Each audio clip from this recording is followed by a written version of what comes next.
Hi friends, అందరికీ నమస్కారం. అంజలి కథలకి స్వాగతం. ఈరోజు చందమామ కథ పేరు పాపిష్టి ముఖాలు. చాలా కాలం క్రిందట శాంతినగరం అనే పట్టణాన్ని శాంతసింహుడు అనే రాజు పరిపాలిస్తూ ఉండేవాడు. అతని భార్య శాంతిమతీదేవి అన్ని విధాల రాజుకు తగ్గ రాణి అనిపించుకున్నది. వారు తమ ప్రజలను ఎంతో దయతో చూసుకుంటూ వాళ్ళ కష్టసుఖాలు ఎప్పటికప్పుడు తెలుసుకుంటూ తమ పట్టణం పేరు, తమ పేరు సార్థకం చేసుకున్నారు. వీరికి ఒక్కగానొక్కడే కొడుకు. వాడి పేరు ధీరవర్ముడు. శాంతసింహుడు ఉన్నట్లుండి పాపం ఒకరోజు అకస్మాత్తుగా మరణించాడు. తండ్రి మరణించేసరికి ధీరవర్ముడికి నిండా 6 ఏళ్లైనా నిండలేదు. అందుచేత అతడి మేనమామ అయిన దుష్టపాలుడే రాజ్యం చేయసాగాడు. క్రమంగా అతనికి రాజ్యం మీద కాంక్ష పుట్టింది. ఎప్పటికైనా తన మేనల్లుడు పెద్దవాడై మళ్ళీ రాజ్యం తిరిగి తీసుకుంటాడు గనక ఎలాగైనా మేనల్లుణ్ణి రాజ్యం నుంచి వెళ్ళగొట్టాలని దుష్టపాలుడికి దుర్బుద్ధి పుట్టింది. ఆ దుర్బుద్ధి మనసులోనే ఉంచుకొని పైకి ఎంతో ప్రేమగలవాడిలాగా నటిస్తూ రాజ్యం ఏలసాగాడు. 14 ఏండ్లు గడిచినాయి. ధీరవర్ముడికి ఇప్పుడు 20వ ఏడు. అన్ని రకాల విద్యల్లోనూ ఆరితేరాడు. అప్పుడు శాంతిమతి తన అన్నయ్యన దుష్టపాలుడితో, అన్నయ్య, ఇంతకాలము నువ్వు శ్రమ తీసుకొని రాజ్యం జాగ్రత్తగా చూశావు. ఇప్పుడు నీ మేనల్లుడు పెద్దవాడైనాడు కదా, ఇక వాడి రాజ్యం వాడికి అప్పగించి నువ్వు పై ఎత్తున ఉండి చూడరాదా అన్నది. అలాగేనమ్మా, నేను మాత్రం కాదన్నానా? కానీ నేను రాజ్యం వాడికి ఒప్పగించే ముందు వాడు ఒక ముఖ్యమైన పని చెయ్యాలి. అది చేస్తేనే కానీ మన రాజ్యం మనకు నిలవదు. అది నెరవేర్చటానికి ధీరవర్ముడి కంటే ధైర్యశాలి కానీ తెలివిగలవాడు కానీ నాకు కనిపించడం లేదు. ఆ ఒక్క పని చేసి వచ్చిన తర్వాత రాజ్యంతో పాటు నా కూతుర్నే ఇచ్చి పెళ్లి చేసి బ్రహ్మాండంగా పట్టాభిషేకం చేద్దామని అనుకుంటున్నాను అన్నాడు దుష్టపాలుడు. రాణి సరేనంది. ఇకనే మర్నాడే దుష్టపాలుడు తన మంత్రివర్గాన్ని చేరదీసుకొని ఆలోచనలు మొదలుపెట్టాడు. ఆ మంత్రులు కూడా రాజు కంటే మరింత దుష్టులు కావటాన అట్టే శ్రమ లేకుండానే ఒక పాపిష్టి ఉపాయం తట్టింది. ఇక్కడికి తూర్పుగా ఆ రామడల దూరాన ఒక భయంకరమైన రాక్షసుడు ఉన్నాడట. ఆ రాక్షసుడు ఎట్లా ఉంటాడో, ఎక్కడ ఉంటాడో ఎవరికీ తెలియదు. కానీ ఇప్పటికీ ఎంతోమంది యోధులు వాడిని చంపాలని ప్రయత్నించినట్లు, కానీ ఎవరి వల్ల సాధ్యం కానట్లు తెలుస్తోంది. అంతేకాదు, అలా వెళ్ళిన వాళ్ళలో ఏ ఒక్కడూ కూడా తిరిగి రానట్లుగా తెలుస్తోంది. కనుక మన ధీరవర్ముడిని ఆ రాక్షసుని చంపి రమ్మని పంపండి. ఇంతవరకు వెళ్ళిన వాళ్ళలాగా ఇతను తిరిగి రాలేడు. ఇంతటితో మీరు నిశ్చింతగా రాజ్యం వెళ్ళుకోవచ్చు అని ఉపాయం చెప్పారు. రాజుకి ఈ ఉపాయం బాగా నచ్చింది. వెంటనే ధీరవర్ముణ్ణి పిలిచి ఇలా చెప్పాడు. ఇంతకాలం నుంచి నువ్వు చిన్నవాడివిగా ఉండటానా రాజ్యం నేను చూస్తున్నాను. ఇప్పుడు నువ్వు అన్ని విద్యలు బాగా నేర్చి పెద్దవాడివయ్యావు కనుక ఇక రాజ్యం నీకు వదులుదామని నిశ్చయించుకున్నాను. కానీ దీనికి ముందుగా మనం ఒక పని చేయాలి. అది నీవు తప్ప మరెవ్వరూ చేయలేరని నా నమ్మకం. ఆ పనిని నీవు నెరవేర్చి తిరిగి వచ్చిన తర్వాత నా కూతుర్ని నీకిచ్చి పెళ్లి చేసి మంచి ముహూర్తాన పట్టాభిషేకం చేద్దామని నిశ్చయించుకున్నాను. ఇక్కడికి తూర్పుగా ఆ రామడల దూరంలో ఒక సముద్రపు ఒడ్డున ఒక మాయారాక్షసుడు ఉన్నాడట. వాడి ప్రతి ఏడు ఏదో ఒక రాజ్యం మీద పడి ఆ రాజ్యంలోని ప్రజలు అందరినీ ఒక్కరినైనా మిగల్చకుండా చంపివేస్తాడట. ఇప్పటికీ మన శత్రు రాజ్యాలేమిటి, మిత్రరాజ్యాలేమిటి ఎన్నో వాడి చేతిలో నాశనమైపోయినాయట. ఈసారి వాడు మన రాజ్యం మీద కన్ను వేసినట్లు నాకు జ్యోతిష్కులు చెప్పారు. కనుక మన రాజ్యం రక్షించుకోవాలంటే వాడిని హతమార్చడం ముఖ్యమైన పని. కనుక రేపే నువ్వు బయలుదేరి వెళ్ళి ఆ రాక్షసుణ్ణి చంపి వాడి తల తీసుకుని రావాలి. ఈ పనిని నువ్వు జయప్రదంగా చేసుకుని వస్తే మనం నిశ్చింతగా రాజ్యం మేలుకోవచ్చు. మన గుర్రాలలో మంచిదాన్ని ఒకటి చూసి తీసుకుపో. నీకు ఒక డాలు ఒక కత్తి ఇస్తున్నాను. వాటి సహాయంతో నీవు ఆ రాక్షసుని సంహరించి క్షేమంగా తిరిగిరా అని చెయ్యెత్తి దీవించాడు. అంతా విని రాజకుమారుడు, అలాగే మామ, రేపే బయలుదేరిపోతాను. 1 సంవత్సరంలోగా తిరిగి మీ ఎదుటికి వస్తాను. అలా రాకపోతే నాకేదో అపాయం కలిగి ఉంటుందని అనుకోండి అని చెప్పి కత్తి డాలు తీసుకుని గుర్రం మీద బయలుదేరాడు. ధీరవర్ముడు అలా బయలుదేరి వాయువేగంతో గుర్రం మీద పోసాగాడు. దారిలో ఎన్నో కొండలు, లోయలు, గుట్టలు, మిట్టలు, వాగులు, నదులు, ఒకటేమిటి ఆఖరికి కాకులు దూరని కారడవులు, చీమలు దూరని చిట్టడవులు కూడా దాటవలసి వచ్చింది. అన్ని కష్టాలకు ఓర్చి అన్నిటినీ దాటుకుంటూ ధీరవర్ముడు అలా పోతూనే ఉన్నాడు. కానీ ఎక్కడా రాక్షసుడి జాడ కనిపించలేదు. మరికొంతసేపటికి ధీరవర్ముడు ఒక పెద్ద ఎడారిలోకి వచ్చాడు. కనుచూపు మేర దూరంలో ఎక్కడా మనుష్య సంచారం కనిపించకపోయేసరికి దారి తప్పిపోయానేమోనని ధీరవర్ముడికి భయం వేసింది. గుర్రం దిగి ఆ ఎడారి మధ్యంలో ఒకచోట కూర్చుని ఏమి చేయటమా అని ఆలోచించసాగాడు. అంతలో ఎవరో వెనక నుంచి వీపు మీద తట్టినట్లనిపించింది. ఎవడైనా రాక్షసుడేమోనని ధీరవర్ముడు ఉలిక్కిపడి ఒక్కసారిగా లేచి కూర్చొని కత్తి దూయబోయాడు. కానీ తీరా చూస్తే అతనొక వృద్ధుడు. ఎవరబ్బాయి నువ్వు? ఇటెక్కడికి వెళుతున్నావు? ఈ దారి అసలే ప్రమాదమైనది. అందులో నువ్వు ఒంటరిగా పోతున్నావు. బహుశా నీకు తెలియక ఇటు వచ్చి ఉంటావు.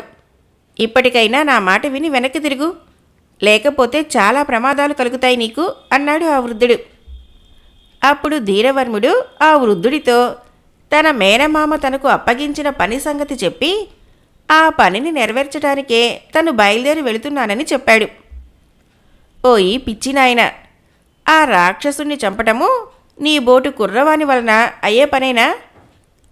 మహాయోధులే సగం దూరం వృధాగా వెళ్ళి వెనక్కి తిరిగి వచ్చేశారు. ఎందుకు వృధాగా ప్రాణాలు పోగొట్టుకుంటావు? నా మాట విని ఇప్పటికైనా తిరిగి ఇంటికి పో అన్నాడు వృద్ధుడు. అదేమీ కుదరదు. ఈ పని చేసి గాని తిరిగి రానని నేను నా మేనమామ దగ్గర వాగ్దానం చేసి వచ్చాను. వాగ్దానం చేయనేకూడదు గాని తీరా చేశాక అది నెరవేర్చకుండా తిరిగి వెళ్ళటము మా వంశంలోనే లేదు. దీంట్లో నా ప్రాణం పోయినా సరే నేను ఈ ప్రయత్నం నుంచి మానుకొని ఇంటికి వెళ్ళలేను అని బదులు చెప్పాడు ధీరవర్ముడు. ఇంకా నిండా 25 ఏళ్లైనా నిండని ఆ రాజకుమారుడి ధైర్యపు మాటలు వినేసరికి ఆ వృద్ధుడికి ఎంతో ఆశ్చర్యం కలిగింది. చాలా ప్రమాదకరమైన పనికి ఇంత ధైర్యశాలి అయిన మేనల్లుణ్ణి ఎలా పంపగలిగాడా అని దుష్టబాలుడు ఎడల ఎంతో ఆగ్రహం కలిగింది. పాపం, ఏమీ ఎరుగని ఇతనిని కష్టాల పాలు చేయాలనే దుర్బుద్ధితోనే అతను ఇలా చేసి ఉంటాడు.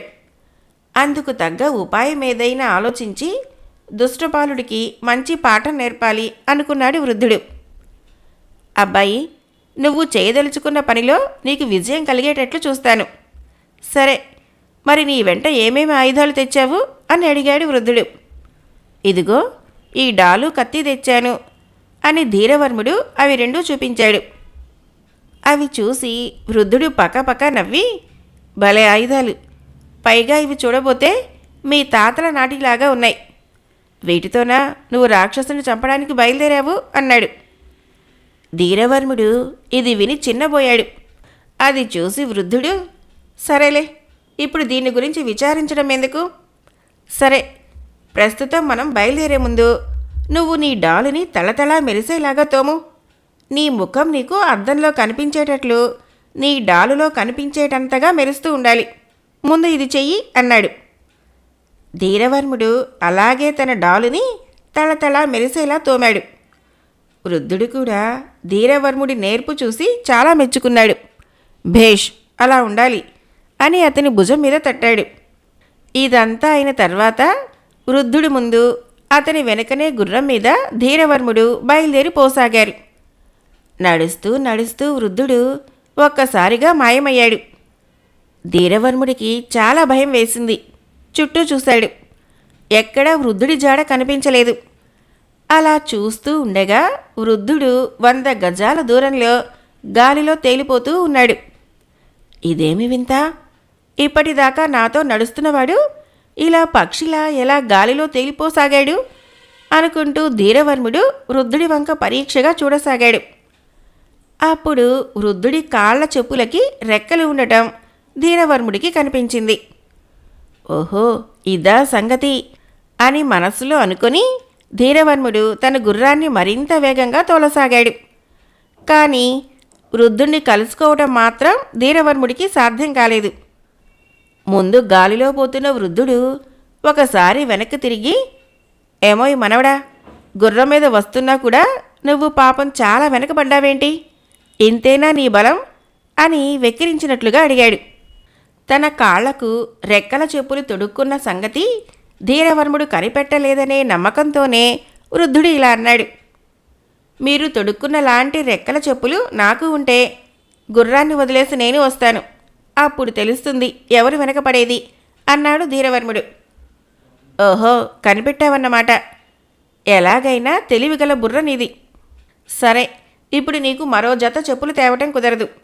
ఇదిగో ఈ కర్ర చేత్తో పట్టుకో, ఇక నువ్వు నాతో పాటే గాలిలో తేలిపోతూ రాగలవు అని చెప్పి తన చేతిలో ఉన్న కర్రని ధీరవర్ముడి వైపు విసిరేశాడు.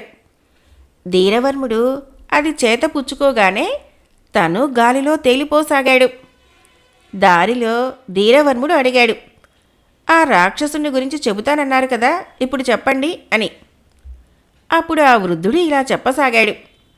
ఆ రాక్షసుడు సామాన్యమైనవాడు కాదు. వాడి ఒళ్ళు గట్టి లోహంతో తయారు చేయబడి ఉంటుంది. పలుగుతోనైనా బ్రద్దలు చేయటానికి సాధ్యం కాదు. పెద్ద పెద్ద కూరలతో చూడటానికి చాలా భయంకరంగా ఉంటాడు. వాడికి 3 తలలు ఉంటాయి. తల మీద వెంట్రుకలకు బదులు లెక్కలేనన్ని పాములు బుసగొడుతూ ఉంటాయి. వాడికి బంగారంలా మెరిసే రెక్కలు కూడా ఉంటాయి. వాటి సహాయంతో వాడు ఆకాశంలో ఎగరగలడు కూడా.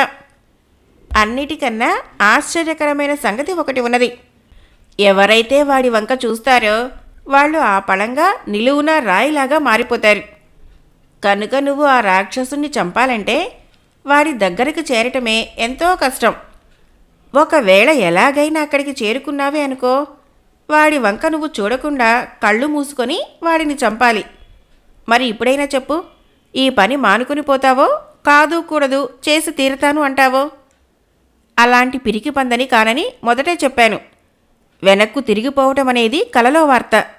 నా ప్రాణం పోయినా సరే ఈ ప్రయత్నం మానను అన్నాడు ధీరవర్ముడు. సరే, ఇప్పుడు మనం ముగ్గురు గుడ్డివాళ్ళ దగ్గరికి పోవాలి. ఈ పని జయప్రదంగా ఎలా చెయ్యాలో చెప్పగలిగింది ఆ గుడ్డివాళ్లే అన్నాడు వృద్ధుడు. ఎవరా ముగ్గురు గుడ్డివాళ్ళు? వాళ్ళు ఎక్కడ ఉంటారు అని ఆత్రంగా అడిగాడు ధీరవర్ముడు. వాళ్ళు ముగ్గురు అక్కా చెల్లెళ్ళు. ముగ్గురు గుడ్డివాళ్లే. కానీ ముగ్గురి మొహాల మధ్యన ఒక లొట్ట కన్ను ఉంటుంది. వాళ్ళు ముగ్గురు వాడుకోవటానికి ఒకే ఒక కన్ను ఉంటుంది. ఆ కనుగ్రుడ్డును తమ లొట్ట కంటిలో పెట్టుకొని చూసిన వాళ్ళకి 1000 కళ్ళతో చూసినంతగా అన్నీ కనిపిస్తాయి. ఆ కనుగ్రుడ్డును ఒకరి తర్వాత ఒకరు పెట్టుకొని చూస్తూ ఉంటారు. ఆ గుడ్డును ఎవరూ 2 నిమిషాల కంటే ఎక్కువసేపు ఉంచుకోకూడదు. మొదటిది గుడ్డు పెట్టుకొని 2 నిమిషాల పాటు చూస్తుంది. ఆ 2 నిమిషాలు పూర్తి కాగానే దాన్ని రెండవది తీసుకొని పెట్టుకొని చూస్తుంది. తర్వాత మూడవది. అలా వరుస ప్రకారము వాళ్ళు ఆ ఒక్క గ్రుడ్డుతోనే చూస్తూ ఉంటారు. ఎవరైనా 2 నిమిషాలకు పైన గ్రుడ్డిని ఒక్క క్షణం ఉంచుకున్నా సరే ఆ తర్వాతది పోట్లాడి తీసుకుంటుంది. ఆ గ్రుడ్డు లేకపోతే వాళ్ళు ఒక్క క్షణం ఉండలేరు. కనుక ముందు మనము ఆ గ్రుడ్డిని వాళ్ళ దగ్గర నుంచి కాజేయాలి అని చెప్పాడు వృద్ధుడు. సరే, అలాగే చేద్దాం. కానీ వాళ్ళు ఎక్కడ ఉంటారో చెప్పనే లేదే అని అడిగాడు ధీరవర్ముడు. సూర్యుడు గాని చంద్రుడు గాని ఉండగా వాళ్ళు బయటికి రారు.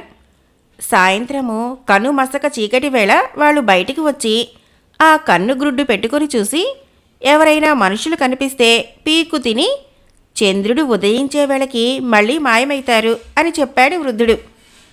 ఇదంతా చెప్పేసరికి అప్పుడే సూర్యుడు అస్తమించాడు.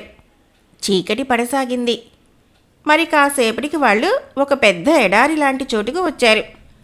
అక్కడ చిన్న చిన్న తుప్పలు తప్పితే మరేమీ లేవు. ఇప్పుడే ఈ చోటికే ఆ ముగ్గురు గుడ్డివాళ్ళు వచ్చేది. మనం చాలా జాగ్రత్తగా ఉండాలి అని వృద్ధుడు అంటూ ఉండగానే దూరాన ఎక్కడో అడుగుల చప్పుడు వినిపించింది. ఆ చప్పుడు చెవిని పడగానే వాళ్ళిద్దరూ ఒక పొదచాటున దాక్కున్నారు. ఇంతలో ఆ ముగ్గురు గుడ్డివాళ్ళు అక్కడికి వచ్చి చేరుకున్నారు. వృద్ధుడు చెప్పినట్లు వాళ్ళు ముగ్గురు గుడ్డివాళ్లే.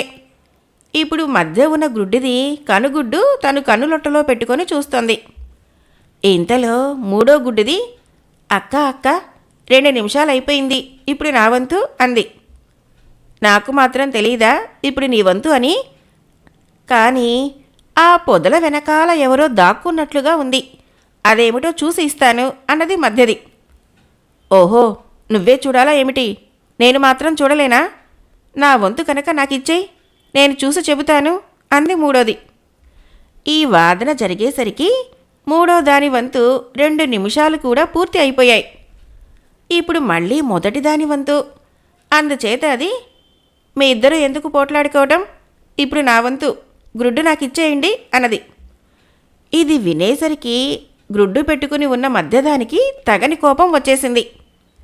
దాని ముఖం మీద లొట్టలో ఉన్న గ్రుడ్డుని కాస్త ఊడదీసేసి తన అరచేతిలో పెట్టుకొని, సరే పోట్లాట ఎందుకు, గ్రుడ్డు నేను పెట్టుకోలేదు, ఇదిగో నా చేతిలోనే ఉంది, మీలో ఎవరు తీసుకోగలిగితే వాళ్ళు తీసుకోండి అని కూర్చోబడింది. అప్పుడు ముగ్గురు గుడ్డివాళ్లే. అందుచేత గుడ్డు ఉన్న మధ్యదాని చెయ్యి ఎక్కడ ఉందో మిగతా ఇద్దరికీ తెలియలేదు. అందుచేత వాళ్ళు చేతులతో 4 వైపులా తడుముకోసాగారు. వృద్ధుడు ధీరవర్ముణ్ణి హుషారు చేసి, నువ్వు ఆ గుడ్డుని ఎత్తుకురావటానికి ఇదే సమయం, పద అని ముందుకు తోశాడు. మరుక్షణంలో ధీరవర్ముడు వాళ్ళ చేతులకు దొరకకుండా ఆ గ్రుడ్డు తెచ్చి వృద్ధుడికి ఇచ్చాడు. తన చేతిలో నుంచి గ్రుడ్డు ధీరవర్ముడి కాజేసి పోగానే దాన్ని మిగతా చెల్లెళ్లలో ఎవరో ఒకరు కాజేసి ఉంటారనుకొని మధ్యది పోట్లాడసాగింది.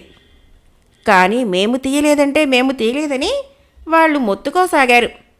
ఎంతసేపటికి ఎవరు గ్రుడ్డు తమకు దొరికినట్టు లేదని బయట పెట్టకపోయేసరికి ఒకళ్ళకి మరొకళ్ళ మీద అనుమానం పుట్టింది. గ్రుడ్డు దొరికిన వాళ్ళే ఆ సంగతి బయట పెట్టకుండా మిగతా వాళ్ళని ఏడిపిస్తున్నారని ఇకనే ముగ్గురు పెద్దగా అరుస్తూ పోట్లాడుకోసాగారు. వృద్ధుడికి పాపం వాళ్ళని చూసేసరికి జాలి కలిగింది. ఓ పిచ్చి పుల్లమ్మలారా, ఎందుకు వృధాగా పోట్లాడుకుంటారు? గ్రుడ్డు నా దగ్గర ఉంది. నాకు మీరు ఒక విషయం చెప్పాలి. ఇక్కడికి దగ్గరలో 3 తలల రాక్షసుడు ఒకడున్నాడట. అక్కడికి ఎలా వెళ్ళాలో చెప్పండి. ఈ రహస్యం చెబితే గాని గ్రుడ్డుని తిరిగి మీకు ఇవ్వను అన్నాడు. ఎవరు బాబు నువ్వు? గుడ్డు కాజేసి పైగా 3 తలల రాక్షసుడు అంటున్నావు. మాకు ఏ రాక్షసుడు సంగతి తెలియదు. మా గుడ్డు మాకిచ్చి నీ దాన నువ్వు పో అన్నారు గుడ్డివాళ్ళు. అదేమీ కుదరదు. వాడు ఎక్కడ ఉండేది మీకు తెలుసు. తెలియదని మొండికేస్తే ఇక మీ కర్మం ఇంతే, గుడ్డుతో సహా మా దాన మేం పోతాము అని బెదిరించాడు వృద్ధుడు. అయ్యో, అసలే ముసలివాళ్ళం, మాకేమీ తెలియదని ఏడుస్తూ ఉంటే ఈయనెవరో కన్ను ఎత్తుకుపోతానని బెదిరిస్తున్నాడేమిటే అన్నది మొదటి ముసలిది. అలాగే బెదిరిస్తాడులే, చూద్దాం కన్నును ఎలా ఎత్తుకుపోతాడో అన్నది మధ్యది. తర్వాత ముగ్గురు గుడ్డివాళ్ళు ఆలోచించుకొని ఈ విధంగా చెప్పసాగారు. ఇటు దక్షిణంగా కొంత దూరం పోతే ఒక పెద్ద సరస్సు కనిపిస్తుంది. దానికి కొంచెం దూరంలో ఒక మేడలో 3 యక్షకన్యలు ఉంటారు. వాళ్ళు రాత్రిళ్ళు ఇంద్రలోకం నుంచి వచ్చి ఆ సరస్సులో స్నానం చేసి ఆ రాత్రల్లా అక్కడ మేడలో నిద్రపోయి తెల్లవారిలోగా దేవలోకం చేరుకుంటారు. మీరు 3 తలల రాక్షసుని చంపటానికి ముఖ్యంగా 3 వస్తువులు కావాలి. అవి ఏమిటంటే ఒక మాయా సంచి, వంకర కత్తి, మాయ కిరీటం. ఈ 3 ఆ యక్షిణుల దగ్గర ఉంటాయి. ఆ యక్షకన్యలు నిద్రపోబోయే ముందు తమ నెత్తిన ఉన్న కిరీటాలని అక్కడ గోడలకు తగిలించి పడుకుంటారు. ఆ కిరీటాలని తిరిగి తలలకి పెట్టుకుంటేనే కానీ వాళ్ళు దేవలోకం చేరలేరు. అందుకని మీరు ఎలాగైనా వాళ్ళ కిరీటాల్ని కాజేశారంటే మీకు ఆ 3 వస్తువులు ఇస్తారు. వాటితో ఆ 3 తలల రాక్షసుణ్ణి తేలిగ్గా చంపవచ్చును. సరే, బాగానే ఉంది. మీ గుడ్డును మీ కాళ్ళ దగ్గర పెడుతున్నాను, తీసుకోండి అని వృద్ధుడు ధీరవర్ముడు గ్రుడ్డుని వాళ్ళ కాళ్ళ దగ్గర పెట్టి ఒక్కసారిగా గాల్లోకి ఎగిరిపోయారు. గుడ్డివాళ్లు చెప్పిన గుర్తులను బట్టి పోగా పోగా ఒక పెద్ద తోట, అందులో ఒక సరస్సు, ఆ సరస్సు చుట్టూ చలువరాతితో కట్టబడిన ఒక పెద్ద మేడ కనిపించాయి. మేడలో 3 హంసతూలికా తల్పాల మీద 3 యక్షకన్యలు గాఢ నిద్రపోతున్నారు. అప్పటికప్పుడే తెల్లవారబోతున్నది. మరి కొంచెం సేపట్లో వాళ్ళు లేచి మళ్ళీ తమ తమ కిరీటాలు పెట్టుకుని దేవలోకం చేరుకుంటారు. ఇక అట్టే ఆలస్యం చేస్తే లాభం లేదు. అందుచేత వృద్ధుడు ధీరవర్మని త్వరగా పోయి వాళ్ళ కిరీటాలు ఎత్తుకురమ్మన్నాడు. ధీరవర్ముడు కూడా అలాగే అడుగులో అడుగు వేసుకుంటూ ఏమాత్రమూ శబ్దం చేయకుండా ఎంతో జాగ్రత్తగా వెళ్ళి కిరీటాలను ఎత్తుకొచ్చాడు. అయితే వాళ్ళకి కావలసింది ఆ కిరీటాలు కాదు కదా. అందుచేత ఆ 3 కిరీటాలు జాగ్రత్తగా తమ దగ్గర ఉంచుకొని ఆనందంగా పాటలు పాడటం మొదలుపెట్టారు. ఈ గందరగోళం చెవిన పడగానే ఆ యక్షకన్యలు 3 ఒక్కసారిగా ఉలిక్కిపడి లేచి కూర్చున్నారు. తమ కిరీటాల కోసం చూసుకున్నారు, కనిపించలేదు. గాబరాగా అటు ఇటు చూశారు. సరస్సు ఒడ్డున వృద్ధుడు ధీరవర్ముడు ఆడుతూ పాడుతూ ఉండటం వారికి కనిపించింది. వాళ్ళ దగ్గర తమ కిరీటాలు ఉండటం చూసేసరికి యక్షకన్యలకు పట్టరాని కోపం వచ్చింది.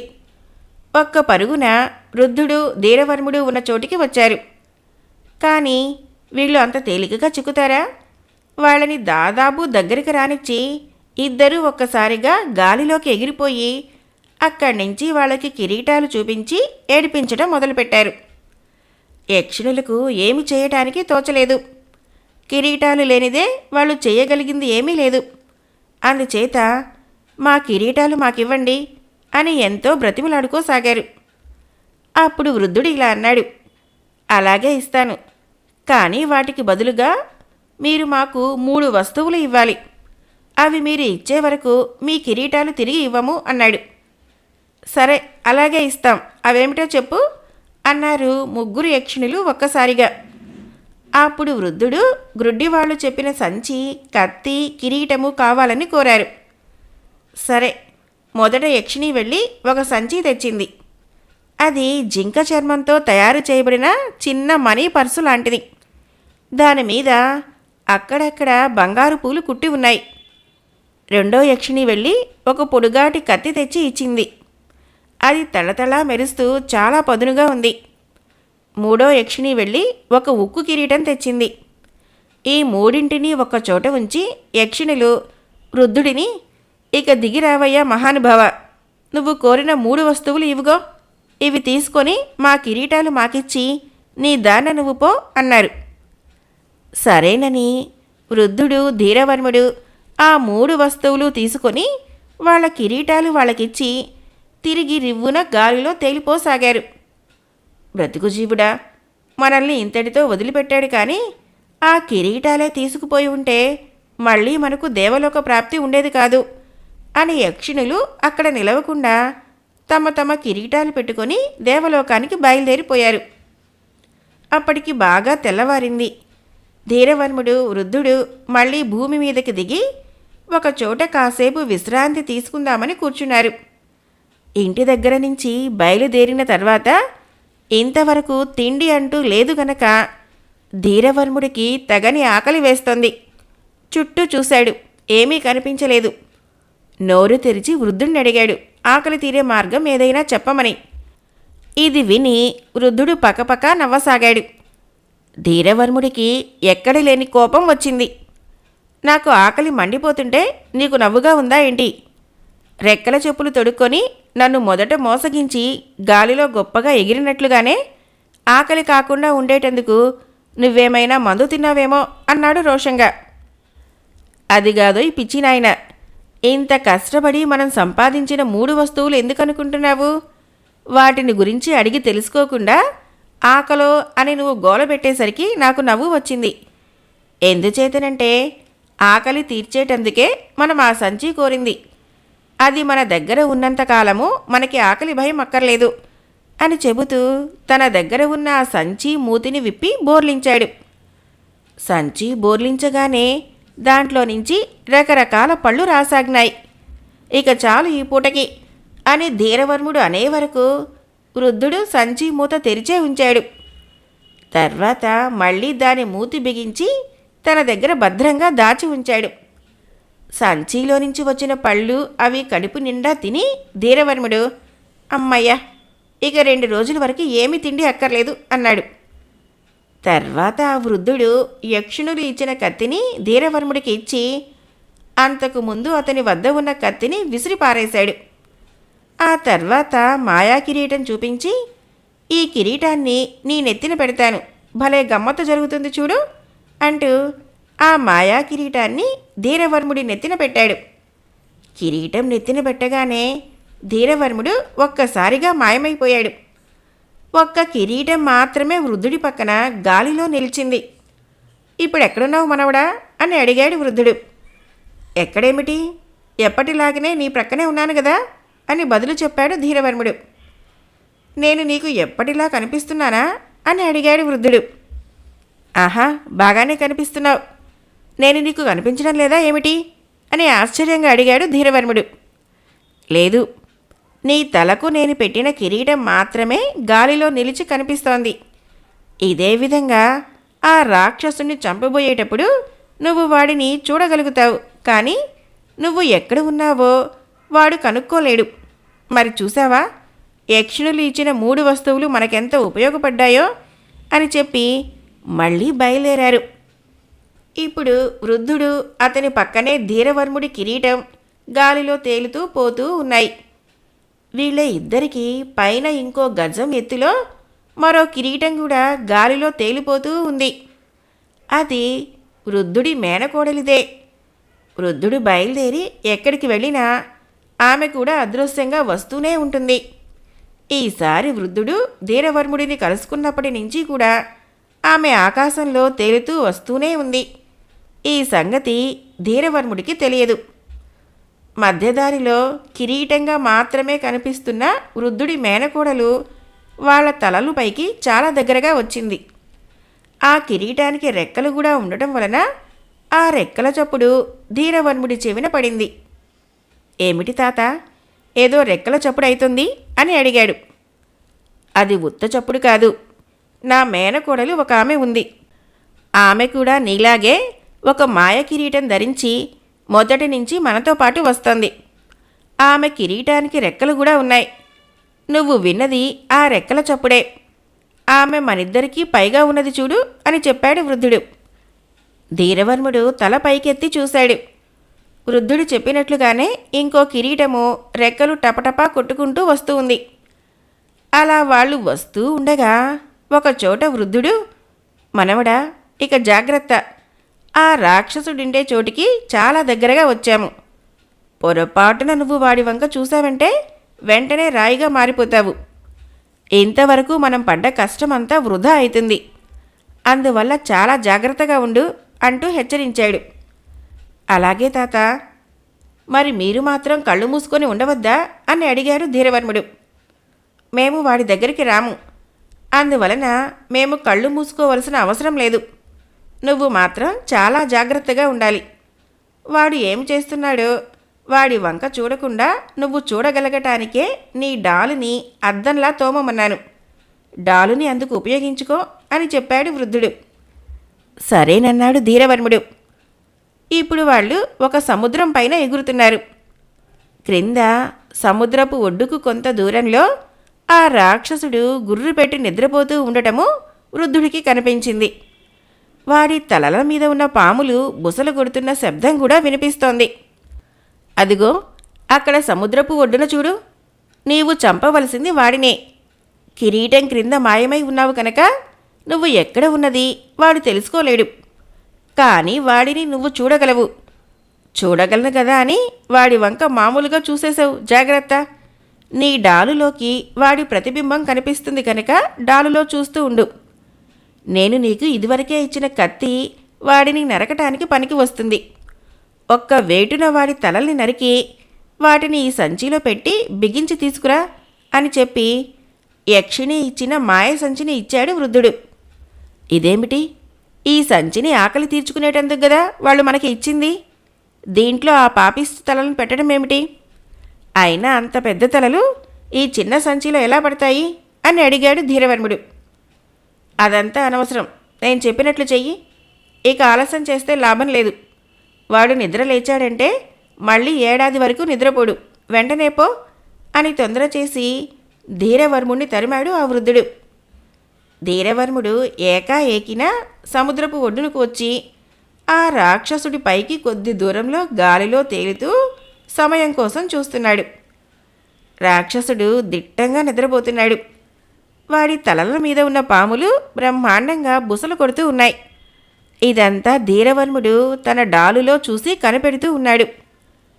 దూరాన్నించి ఆకాశంలో వృద్ధుడు అతని మేనకోడలు కూడా ఇది చూస్తూనే ఉన్నారు.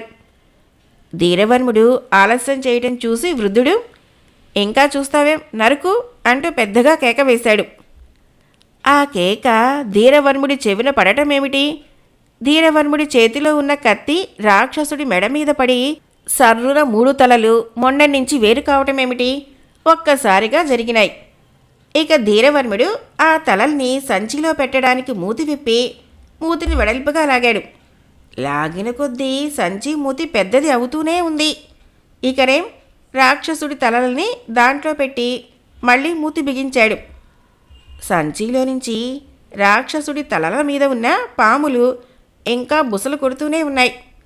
మరికొంతసేపటిలో ధీరవర్ముడు సంచితో సహా వృద్ధుడు వాళ్ళు ఉన్న చోటికి చేరుకున్నాడు.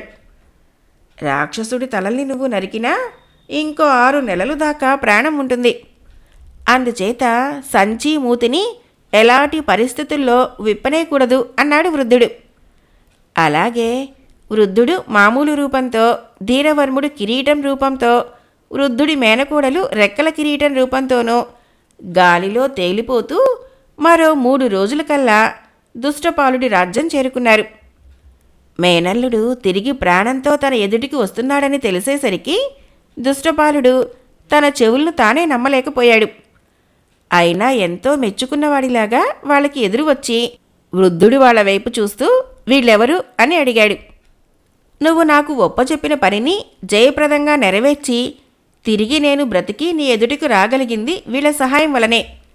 వీళ్ళు లేకపోతే నేను ఒక రాయిగా మారిపోయి ఉండేవాడిని. నేను చంపిన రాక్షసుడి తలలు ఇదిగో ఈ సంచిలో ఉన్నాయి. కానీ వాటి వంక చూడటానికి వీలు లేదు అని చెప్పాడు ధీరవర్ముడు. చంపానన్నావు కదా, ఇక ఆ తలల్ని చూపరాదా? అంత ప్రమాదం ఏముంది అన్నాడు దుష్టపాలుడు.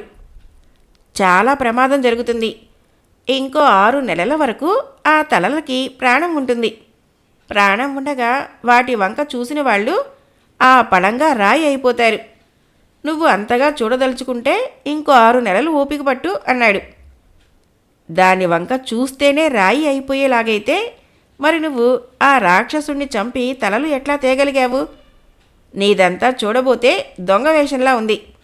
అయినా సరే ఆ తలల్ని చూడవలసిందే అని పట్టుబట్టారు మంత్రులు. రాజు కూడా నిజం నిజం, తలల్ని చూపి తీరవలసిందే, లేకపోతే మళ్ళీ వెళ్ళిపోవలసిందే అన్నాడు.